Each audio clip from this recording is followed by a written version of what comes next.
Hello, আসসালামু আলাইকুম, সবাইকে স্বাগতম জানাচ্ছি। এই ক্লাসে আমরা কারক সম্পর্কে আলোচনা করব। কারক কাকে বলে, কত প্রকার ও কি কি, এবং চেনার সহজ উপায় সেটা আমরা জানব। তাহলে শুরু করি। কারক শব্দটির অর্থ হলো যা ক্রিয়া সম্পাদন করে। বাক্যস্থিত ক্রিয়াপদের সঙ্গে নামপদের যে সম্পর্ক তাকে কারক বলে। মানে ক্রিয়াপদের সঙ্গে নামপদের সম্পর্ক থাকতে হবে। কারককে 6 ভাগে ভাগ করা যায়, আমরা সেই 6 ভাগটি দেখে নেব।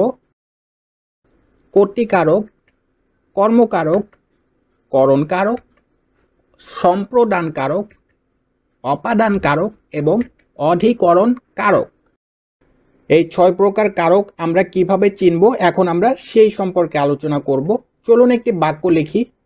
রাজা তার কোষাগার থেকে প্রতিদিন চাকরদের দ্বারা প্রজাদের অর্থ বিলি করতেন। এখন এই একটি বাক্যে আমরা 6 ধরনের কারক নির্ণয় করব। 6 প্রকার কারক হচ্ছে কর্তৃ, কর্ম, করণ, সম্প্রদান, অপাদান এবং অধিকরণ। আমরা এখানে প্রশ্ন করব কর্তৃকারক।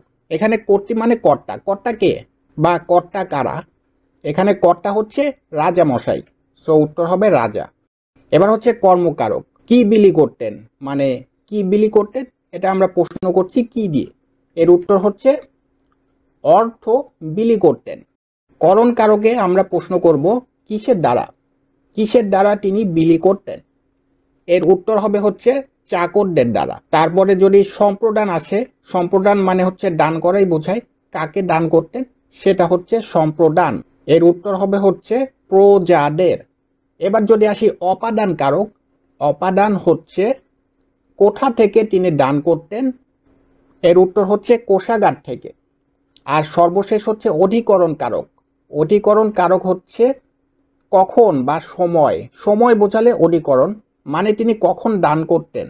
এর উত্তর হচ্ছে প্রতিদিন, প্রতিদিন তিনি দান করতেন।